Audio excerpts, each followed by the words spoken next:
क्या आप जानते हैं कि बॉलीवुड का वो कौन सा सुपरस्टार है जिसकी शादी के मंडप पर धर्मेंद्र ने पहुंचकर हंगामा खड़ा कर दिया था।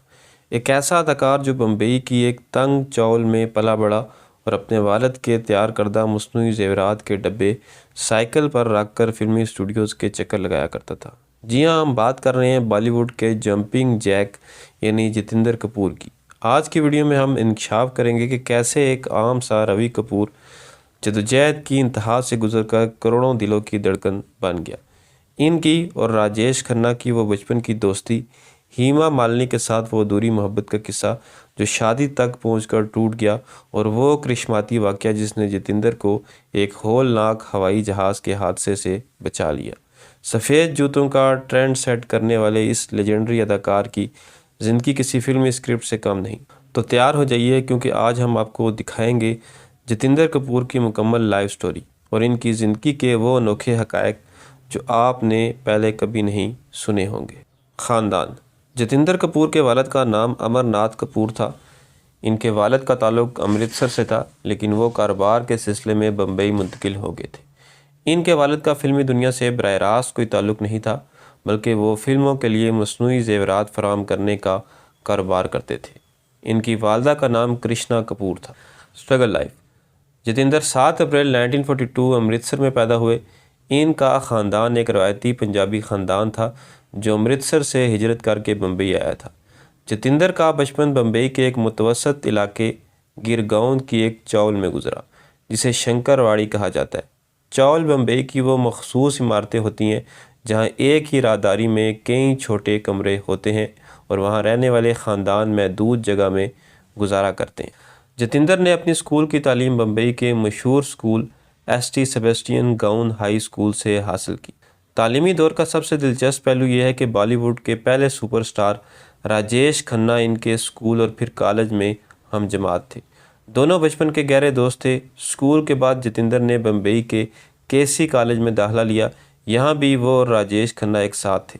जितेंद्र के वालिद अमरनाथ कपूर मसनूई ज़ेवरात का काम किया करते थे। वो फिल्मी सेट्स पर हीरोइनों और दीगर अदाकाराओं के लिए सस्ते लेकिन चमकदार ज़ेवरात फराहम करते थे। जितेंद्र कॉलेज दौर में अपने वालिद के तैयार करदा मसनूई ज़ेवरात के डब्बे साइकिल पर रख कर बम्बई के दूर दराज फिल्मी स्टूडियोज़ में पहुँचाया करते थे। उस वक़्त इनका मकसद अदाकार बनना नहीं, बल्कि सिर्फ अपने ख़ानदानी कारोबार में वालिद का हाथ बटाना था। बम्बई की शदीद गर्मी और हब्स में घंटों स्टूडियोज़ के बाहर इंतज़ार करना इनका रोज़ का मामूल था। अक्सर इन्हें प्रोडक्शन मैनेजर्स के नखरे भी सहना पड़ते थे ताकि इनके वालिद का माल फ़रोख्त हो सके। जब घर के हालात ज़्यादा साजगार नहीं थे तो उन्होंने फ़िल्मों में गुमनाम अदाकार के तौर पर काम करना शुरू कर दिया। एक दिन जब वो ज़ेवरात देने गए तो अचानक फ़िल्म नेव रंग में छोटा सा रोल मिल गया। तकरीबन 5 साल तक वो मुख्तलिफ़ फ़िल्मों में छोटे मोटे किरदार करते रहे। इनकी लगन को देखते हुए वी शांताराम ने आखिरकार 1964 में इन्हें फ़िल्म गीत गाया पत्थरों ने में बतौर हीरो कास्ट किया। वो लड़की जिससे शादी ना हो सकी। 70 की दहाई में जितेंद्र और हेमा मालिनी ने एक साथ कई फिल्मों में काम किया था। ये आपस में शादी करना चाहते थे। दूसरी तरफ धर्मेंद्र हेमा मालिनी के इश्क में बुरी तरह गिरफ्तार हो चुके थे, मगर हेमा मालिनी के वालिदैन धर्मेंद्र के साथ इनके रिश्ते के ख़िलाफ़ थे, क्योंकि धर्मेंद्र पहले से शादीशुदा थी। वो चाहते थे कि हेमा मालिनी किसी ऐसे शख्स से शादी करे जो कुंवारा हो, और इसके लिए इनकी नज़र में जितेंद्र बेहतरीन इंतखाब थे। कहा जाता है कि दोनों ख़ानदानों की रजामंदी से ये तय पाया कि जितेंद्र और हेमा मालिनी खामोशी से मदारस के एक मंदिर में शादी कर लेंगी। ये सब इतना खुफिया रखा गया कि मीडिया या फिल्मी हलकों को कानो कान खबर ना हुई। जब धर्मेंद्र को इस खुफिया शादी का इल्म हुआ तो वो आग बबूला हो गए। वो फ़ौरन जितेंद्र की उस वक़्त की मंगेतर शोभा कपूर के घर पहुँचे और उन्हें सारी सूरत हाल बताई। धर्मेंद्र शोभा को अपने साथ लेकर उसी होटल पहुँच गए जहाँ शादी की तैयारियाँ चल रही थी। होटल पहुंचकर शोभा कपूर ने शदीद एहतजाज किया और जितेंद्र को इनके पुराने वादे याद दिलाए। धर्मेंद्र ने भी वहां पहुंचकर काफ़ी हंगामा किया और हेमा मालिनी से बात करने की ज़िद की। इस सूरत हाल के बाद हेमा मालिनी शदीद ज़हनी दबाव का शिकार होगी और उन्होंने ऐन वक़्त पर इस शादी से इनकार कर दिया। इस वाक़े के बाद जितेंद्र और हेमा मालिनी के दरमियान एक तवील अरसे तक सर जंग रही और इनका रिश्ता ख़त्म हो गया। जितेंद्र ने वाक़े के कुछ ही अरसे बाद 1974 में शोभा कपूर से शादी कर ली। आखिरकार 1980 में हेमा मालिनी ने धर्मेंद्र से शादी कर ली। जतिंदर और शोभा कपूर की पहली मुलाकात और इनकी मोहब्बत का आगाज़ किसी पुरानी रोमानवी फिल्म की तरह था। इन दोनों की पहली मुलाकात उस वक़्त हुई जब शोभा कपूर की उम्र सिर्फ 14 साल थी और वह अभी स्कूल में थी। उस वक़्त जतिंदर भी काफ़ी जवान थे और अभी फिल्मी दुनिया में कदम जमाने की तगदो कर रहे थे। शोभा कपूर का ताल्लुक़ एक मुतवसत घराने से था और वह ब्रिटिश एयरवेज़ में बतौर एयर होस्टेस काम करने का ख्वाब देखती थी। इनकी मुलाकात बम्बई की एक पार्टी में हुई। जब इनकी मोहब्बत का आगाज़ हुआ तब जतिंदर कोई बड़े स्टार नहीं थे। शोभा ने इन्हें उस वक़्त पसंद किया जब वो एक आम से रवि कपूर थे जो अपने वालिद के मसनूई ज़ेवरात के कारोबार में हाथ बटाते थे। शोभा ने इनकी जद्दोजहद के दिनों में इनका भरपूर साथ दिया, यहाँ तक कि जब वो स्टूडियोज़ के चक्कर लगाते थे तो शोभा इनकी हौसला अफजाई करती थी। जतिंदर और शोभा का माशका तकरीबन 12 साल तक चला। इस तवील अरसे के दौरान जतिंदर एक एक्स्ट्रा से सुपरस्टार बन गए।